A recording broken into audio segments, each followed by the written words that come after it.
I met Joseph at his mother's church during some special guest speaker event she'd dragged him to. He was sitting there looking completely out of place, checking his phone every few minutes like he'd rather be anywhere else. Most of the church guys I knew would have been hanging on every word, taking notes, nodding along like puppets. But Joseph just sat there, politely attentive but clearly not buying into the whole performance. Something about that drew me to him immediately. When I introduced myself after the service, he was genuinely nice but didn't do that thing where Christian guys immediately start evaluating whether you're wife material based on how many Bible verses you can recite. He just talked to me like a normal person. When I suggested we grab coffee sometime, he actually seemed surprised that I was interested. Most guys at my church acted like they were doing you a favor by acknowledging your existence. Our first date at that little coffee shop downtown was refreshing in ways I hadn't expected. When the topic of faith came up, Joseph was completely honest about being agnostic. He didn't apologize for it or try to pretend otherwise to impress me. He just said he respected that faith was important to me even though it wasn't his thing. The guys at church were always performing their devotion, competing to see who could sound the most righteous. Joseph's honesty was like a breath of fresh air. Of course, dating someone outside the faith came with complications. The people at my original church had opinions about everything, especially about me dating someone who didn't share our beliefs. They'd make these little comments about being unequally yoked and how I was setting myself up for spiritual struggles. The judgment was constant and exhausting. Joseph noticed how upset I'd get after church sometimes. And instead of telling me to just deal with it, or that they meant well, he actually listened. He'd let me vent about their narrow-mindedness and never once suggested that maybe they had a point. When I finally decided to leave that church, Joseph was completely supportive. He even helped me research other congregations in the area until we found one that was more welcoming and progressive. The people there didn't bat an eye when I brought Joseph along sometimes. Even though everyone knew he wasn't a believer, they treated him with genuine warmth and respect, which meant everything to me. Joseph would sit through services he probably found boring just because it made me happy. He'd even engage in conversations with other members afterward, asking thoughtful questions about their perspectives without being condescending or dismissive. This was exactly the kind of partner I'd always wanted.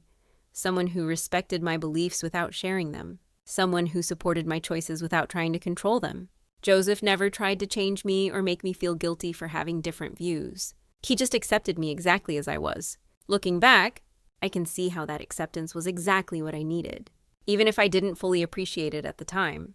When Joseph proposed, he insisted we have the ceremony at a Catholic church because he knew how important that tradition was to me. He went through all the pre-marriage counseling sessions with the priest, answering questions about faith and commitment with patience and sincerity, even though half of it probably seemed ridiculous to him. On our wedding day, he stood at that altar and made those vows with complete seriousness, promising to honor and cherish me for better or worse. Watching him commit to our marriage in front of everyone who mattered to me, in a setting that held deep meaning for me, I felt like the luckiest woman alive. The first couple years of marriage were everything I'd hoped they would be. Joseph continued going to church with me most Sundays, participating in church events and building genuine friendships with people there. He never complained about the time commitment or acted like it was a burden. When I wanted to host Bible study at our house, he'd make sure we had everything set up perfectly and would even stick around to help with discussions when people had questions he could answer from his outside perspective. But after we'd been married for a while, I started noticing how predictable our life had become. Joseph would come home from work at the same time every day. We'd eat dinner while watching the same shows. And then he'd spend the evening reading or working on some project while I did my own thing. Weekends followed the same pattern. Church, grocery shopping, household tasks, maybe dinner with his parents or mine. It was comfortable, sure, but it was also incredibly boring. I found myself looking forward to the times when Joseph's brother David would come around. David had always been the more outgoing one, the one with stories about interesting places he'd been and people he'd met. While Joseph was content to spend Saturday night organizing his tools in the garage, David would suggest we all go out somewhere new, try a different restaurant, maybe check out some live music downtown.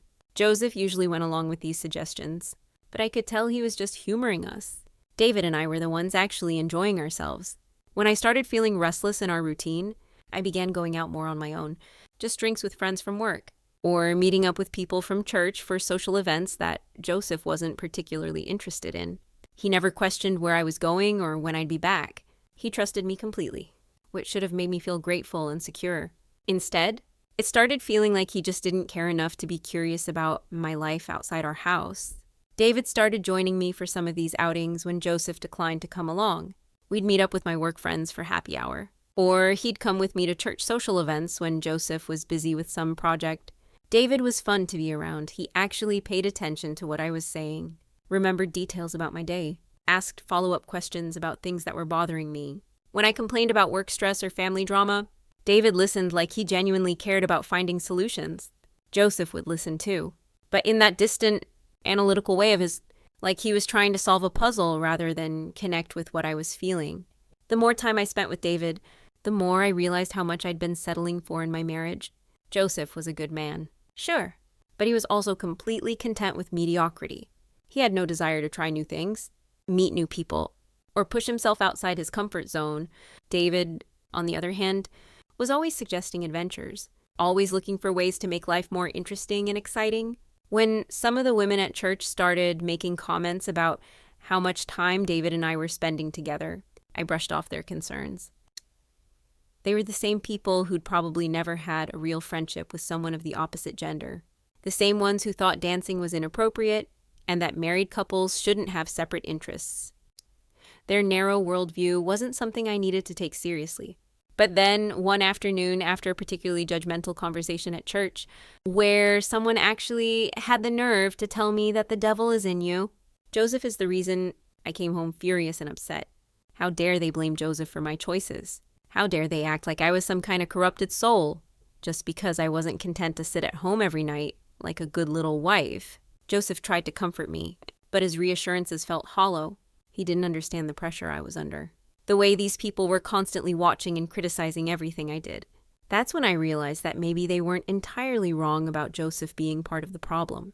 Not in the way they meant it, but in the sense that his complete passivity was making me feel trapped and restless. A more dynamic husband might have recognized that I needed more excitement in my life. A more attentive husband might have noticed that I was unhappy with our routine and done something about it. Instead, Joseph just assumed that as long as he wasn't actively making me miserable, everything was fine. David, meanwhile, was offering me exactly what was missing from my marriage: real conversation, genuine interest in my thoughts and feelings, spontaneity, excitement. When he started suggesting that we spend time together without including Joseph, it felt natural rather than wrong. Joseph wouldn't even notice if I was gone for a few extra hours, and what he didn't know wouldn't hurt him. The first time David and I crossed the line from friendship into something more, it happened so organically that it didn't even feel like a betrayal. We'd been talking about how unfulfilled I felt in my marriage, how I deserved to experience real passion and connection, and suddenly we were kissing. It felt like the most natural thing in the world, like something that had been building between us for months. Afterward, I expected to feel guilty or conflicted, but instead I felt more alive than I had in years. This was what I'd been missing, this intensity and excitement that Joseph had never been able to provide. David made me feel beautiful and desirable and interesting in ways that Joseph had stopped doing long ago. When David told me he'd been attracted to me for years but had held back out of respect for Joseph, it confirmed what I'd suspected, that my marriage had been holding me back from experiencing real love. Keeping our relationship secret wasn't about shame or guilt. It was about protecting what we had from people who wouldn't understand. Joseph included. He was so trusting and oblivious that he never questioned why I was taking more phone calls in private, or why I was suddenly busier with church activities and work events. His complete lack of suspicion just proved how little attention he was actually paying to me and my needs. David and I started spending more time together at the house when Joseph was at work. It felt right to have our relationship exist in the space that was supposed to be my home but had started feeling more like a prison. Joseph was usually so buried in his work projects that he'd stay late at the office anyway, and even when he was home. He was often distracted by whatever book he was reading or task he was focused on. For months, everything felt perfect. I had the stability and security of my marriage with Joseph, plus the passion and excitement of my relationship with David. I wasn't hurting anyone.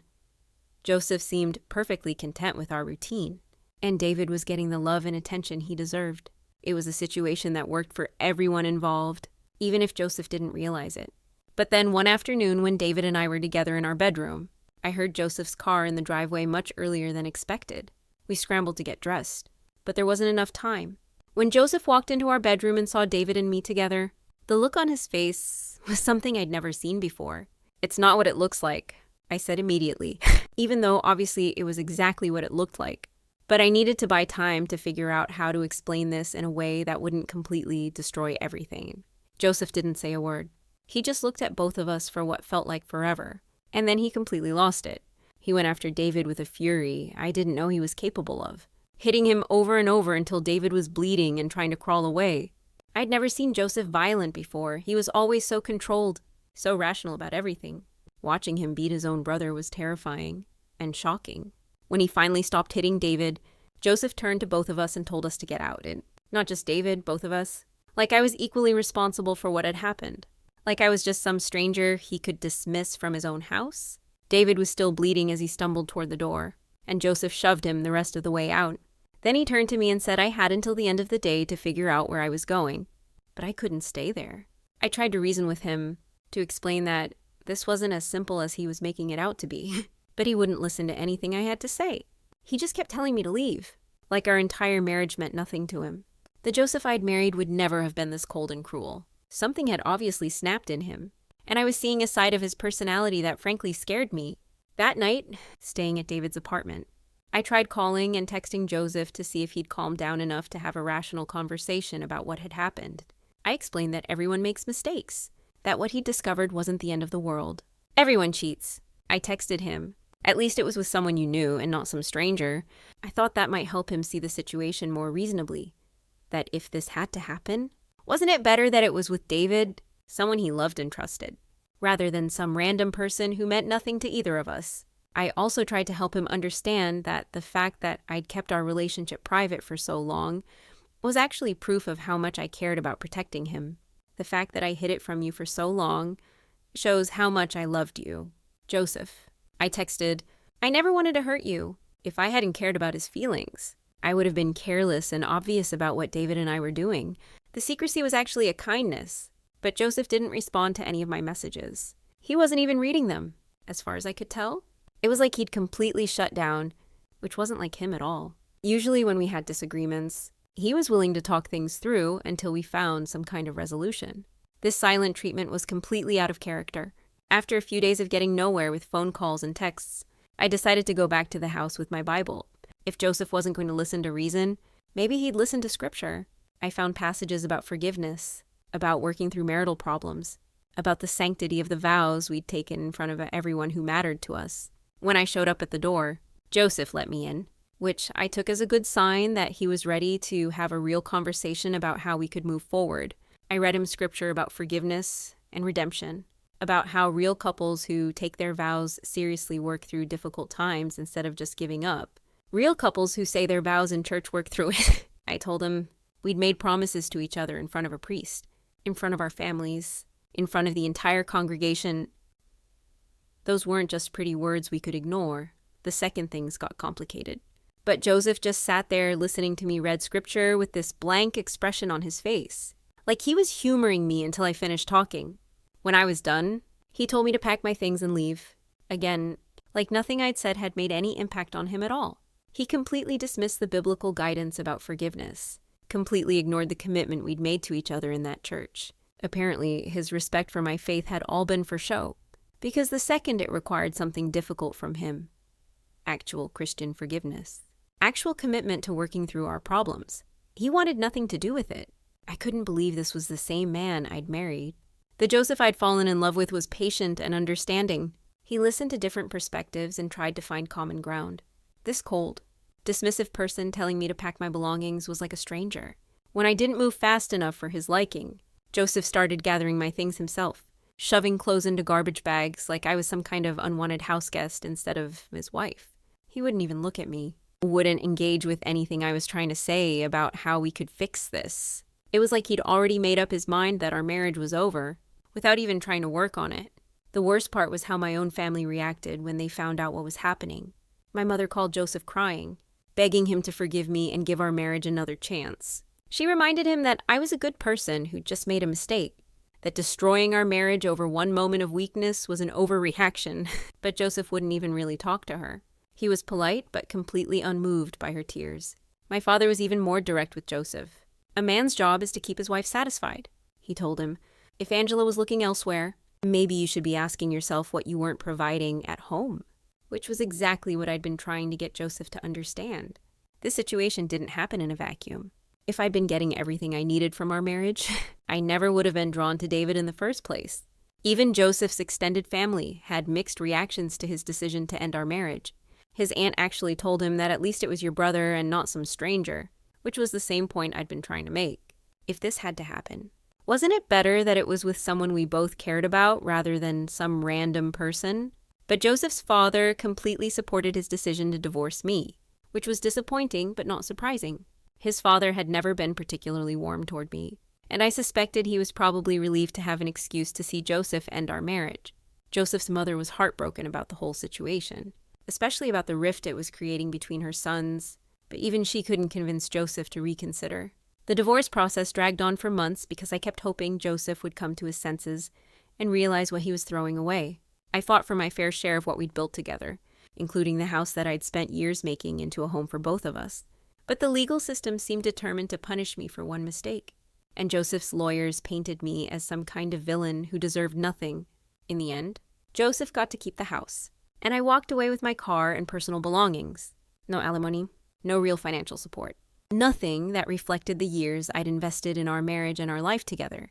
It was like the court system thought that one moment of weakness erased everything I'd contributed to our relationship. Meanwhile, David and I tried to make a real relationship work, but it turned out that sneaking around together was very different from actually being together. Without the excitement of secrecy, without the intensity of stolen moments, what we had felt ordinary and disappointing, David had seemed so much more interesting and dynamic when I was comparing him to married life with Joseph. But when he became my everyday reality, he was just as routine and predictable as Joseph had been. Within 6 months, David and I had broken up. He'd apparently been more interested in the thrill of the affair than in actually building a life with me. Once he had to deal with the real consequences of what we'd done, losing his relationship with Joseph, dealing with family drama, being seen as the brother who'd betrayed his sibling, he decided it wasn't worth it. So now, over a year after the divorce was finalized, I'm starting over completely. Joseph, meanwhile, seems to be thriving. I hear from mutual friends that he's been going to the gym regularly, reading more, even seeing a therapist to work through everything that happened. He's apparently doing all the self-improvement work that he could have been doing while we were married, when it might have actually helped our relationship. He's also maintained complete no contact with David, which has torn their family apart. Joseph won't attend any family events where David might be present, which means their mother has to choose between her sons for holidays and birthdays. She's heartbroken about the whole situation, but Joseph refuses to budge on his position. He's completely cut David out of his life like he never existed. The most frustrating part is how everyone acts like Joseph is handling this situation with such maturity and strength, when really he's just being stubborn and unforgiving. A stronger person would have been willing to fight for our marriage instead of just giving up the second things got difficult. A more mature person would have been able to forgive his brother and work toward rebuilding their relationship instead of holding this grudge indefinitely. But apparently, Joseph has decided that cutting people out of his life completely is easier than doing the hard work of forgiveness and reconciliation. He's chosen to be the victim in this situation rather than taking any responsibility for the problems in our marriage that led to my relationship with David in the first place. Everyone keeps telling me that I should move on, that I should focus on building a new life for myself. And I am trying to do that, but it's hard not to feel bitter about how everything turned out, especially when Joseph seems to have faced no real consequences for his role in the destruction of our marriage. He gets to keep the house, keep his job, keep most of our mutual friends. While I'm starting over from scratch, sometimes I wonder what would have happened if Joseph had been willing to work on our problems instead of just walking away. If he'd been willing to go to counseling, to really examine what had gone wrong between us, maybe we could have built something stronger together. Maybe David and I never would have been drawn to each other if Joseph had been meeting my needs in the first place. But Joseph was always more comfortable with the easy path than the difficult one. It was easier for him to end our marriage than to fight for it. Easier to cut his brother out of his life than to work toward forgiveness. Easier to play the victim than to examine his own contributions to our problems. I know that most people see me as the one who destroyed our marriage. And maybe that's fair. I made choices that hurt people I cared about. But those choices didn't happen in a vacuum. They happened because I was lonely and unfulfilled in a marriage with someone who'd stopped seeing me as a person worth paying attention to. Joseph was a good man in many ways, but he was also complacent and inattentive. He assumed that as long as he wasn't actively making me miserable, he was being a good husband. He never pushed himself to be better, never challenged himself to grow or change or become more interesting. He was content with mediocrity, and eventually that contentment started feeling like a prison to me. David offered me something different: excitement, attention, passion, the feeling that I mattered to someone. Was it wrong to want those things? Was it wrong to seek them out when they weren't available in my marriage? Maybe, but it was also human and understandable, and not nearly as black and white as everyone wants to pretend it was. Now I'm trying to rebuild my life without either of them, and some days are harder than others. I miss the security I had with Joseph, even if that security came with boredom and loneliness. I miss the excitement I had with David, even though it turned out to be unsustainable in the real world. What I don't miss is feeling trapped between two unsatisfying options, always wanting something more than what I had. Maybe someday I'll find someone who can offer me both security and excitement, both stability and passion, someone who pays attention to me and makes me feel valued, but who's also reliable and committed for the long term. Someone who won't take me for granted the way Joseph did, but who also won't disappoint me the way David did. Until then, I'm focusing on building a life that feels authentic to who I am rather than who someone else wants me to be. I'm done settling for relationships that only meet some of my needs while ignoring others. I'm done feeling guilty for wanting more out of life than quiet contentment and predictable routines. Joseph may have gotten the house and the sympathy and the fresh start, but I got something too. The knowledge that I'm not willing to accept less than what I deserve from life. That has to count for something, even if nobody else sees it that way.